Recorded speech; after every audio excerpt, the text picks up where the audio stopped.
के 6 नगर निगमों में 2 चरणों में चुनाव हो रहे हैं, लेकिन पहले चरण के चुनाव को लेकर जयपुर के भवानी निकेतन कॉलेज से मतदान दलों की रवानगी हो चुकी है। आपको बता दें कि नगर निगम चुनाव जयपुर, हेरिटेज, जोधपुर उत्तर और कोटा उत्तर के लिए वोटिंग कल है। प्रथम चरण में 250 वार्डों के 1503 मतदान केंद्रों पर मतदान होगा। सुबह 7:30 बजे से शाम 5:30 बजे तक वोटिंग की जाएगी, जिसके बाद 3 नवंबर को सुबह 9 बजे से मतगणना होगी।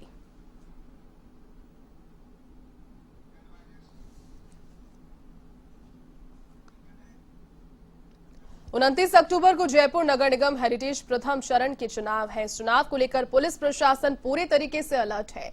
चुनाव के मद्देनजर करीब 5000 से ज्यादा पुलिसकर्मी, होमगार्ड और आरएसी के जवानों की तैनाती की गई है। साथ ही 2500 से अधिक सेंसिटिव बूथों को पुलिस ने ट्रेस किया है। ऐसे में इन बूथों पर पुलिस का अतिरिक्त जाब्ता भी तैनात किया जाएगा।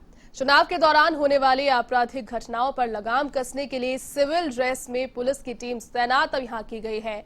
साथ ही ड्रोन के जरिए चप्पे चप्पे पर पुलिस अपनी नजर बनाए हुए है। अतिरिक्त पुलिस कमिश्नर राहुल प्रकाश के मुताबिक प्रथम चरण में जयपुर हेरिटेज के 100 वार्डों में चुनाव होने हैं। इसी के लिए एहतियात के तौर पर लगातार पुलिस की ओर से गश्त भी की जा रही है।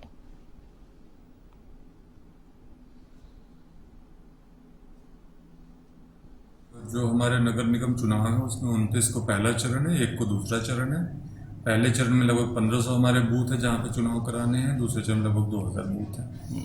पहले चरण में भी पर्याप्त जाब्ता बूथों पे दिया गया है। सुपरवाइजरी ऑफिसर्स लगाए गए हैं, रिजर्व्स बनाई गई हैं, क्यूआरटीज बनाई गई हैं। इसके अलावा हमारे एसएचओ जो है लगातार जो भी गतिविधियाँ जो चुनाव को नकारात्मक तरीके से प्रभावित कर सकती है उनको रोकने के लिए रात में और दिन में क्रियाशील हैं। और हमें पूरा विश्वास है कि हम निष्पक्ष और शांतिपूर्ण चुनाव। चलिए, अधिक जानकारी के साथ सहयोगी यादवेंद्र शर्मा फिलहाल फोन लाइन पर जुड़ चुके हैं मेरे साथ। यादवेंद्र, देखिए, निकायों की जंग का पहला चरण और पहला दिन कल से शुरू होने वाला है, तो किस प्रकार की व्यवस्थाएं यहाँ पर पुलिस महकमे की है? क्या लगाम यहाँ पर जो आपराधिक तत्व ऐसे समय में क्रिएट करते हैं उन पर कसी जा सकती है? कल बताएं। हाँ, देखिए जैसी सबसे बड़ी बात यह है कि जो इलेक्शन होना है कल और जिसको लेकर के पुलिस ने जो पूरी तैयारी की है उसमें ये पाया है कि 2500 से ज्यादा जो है सेंसिटिव बूथ पाए गए। तो ऐसे में इन बूथों पर पुलिस का जो अतिरिक्त जाब्ता है वो यहाँ पर तैनात कर दिया गया है।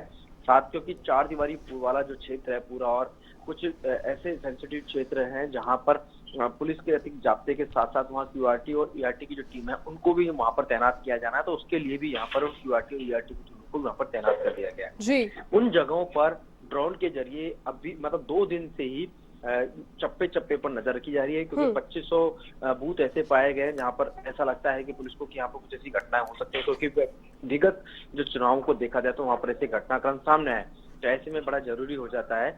और इसके अलावा करीब अगर चुनाव की बात करें 1 तारीख को भी उसका दूसरा जो चरण होना है और 29 से कल जो चुनाव होना है, शुरुआत होनी है, तो करीब 5000 से ज्यादा पुलिस का जो डिप्लॉयमेंट है वो यहाँ पर किया गया है, जिसमें होमगार्ड के जवान है, क्यूआरटी ईआरटी के जवान है, घुड़सवार है, आरएसी की कुछ कंपनियां हैं और साथ में थाना स्टाफ जो करीब 70 से ज्यादा थाना है उनके स्टाफ की भी यहाँ पर तैनाती है जो इस चुनाव के दौरान रहेगी। तो कुल मिलाकर के कहा जाए कि निष्पक्ष रूप से अगर यहाँ देखा जाए और सफलतापूर्वक चुनाव को आयोजित करवाना है तो उसके लिए पुलिस ने पूरी तरीके से जो अपनी कमर है वो कस ली है। माना जा रहा है कि पुलिस हर बार की तरह इस बार भी सफलतापूर्वक यहाँ पर चुनावों को शांतिपूर्वक कराने में बिल्कुल सफल साबित होगी। बिल्कुल यादवेंद्र, कोरोना के मद्देनजर कोरोना काल में चूंकि चुनाव यहाँ पर राजधानी में और यहाँ पर नगर निगम के चुनाव जो है कंडक्ट कराए जा रहे हैं, ऐसे में पुलिस के सामने चुनौती ज्यादा बढ़ जाती है। क्या स्थिति अगर वहां पर भीड़ ज्यादा पहुंची तो पुलिस किस प्रकार से नियंत्रण करेगी? देखिए, सोशल डिस्टेंसिंग का तो वहां पर पालन करना ही है, इसीलिए क्योंकि वार्डों की जो संख्या है 2 चरण में चुनाव हो रहे हैं तो निश्चित तौर पर भीड़ आना लाजमी है, लेकिन सोशल डिस्टेंसिंग की यहाँ पर पूरी पालना करने के लिए यहाँ पर अधिकारियों ने निर्देश दिए गए हैं और उसी के मद्देनजर यहाँ पर जो बूथ है वो बनाए गए और इसी को ध्यान में रखते हुए यहाँ पर चुनाव है जो कराए जा रहे हैं। निश्चित तौर पर कहीं ना कहीं कोरोना को मद्देनजर रखते हुए यहाँ पर इन चुनावों को कराया जाएगा, लेकिन बड़ी बात यहाँ पर यह है कि इन चुनावों के दौरान कोई ऐसी गतिविधियां ना हो उसके लिए बेहद उन पर नजर रखना, आपराधिक तत्वों पर नजर। यादवेंद्र, आपने सेंसिटिव बूथों का यहाँ पर जिक्र किया, आपने कहा कि सेंसिटिव बूथों को यहाँ ट्रेस किया गया है। आपसे जानना चाहूंगी क्या कैटेगरी, किस तरीके से कैटेगराइज किया जाता है किसी बूथ को कि सेंसिटिव है कि नहीं है?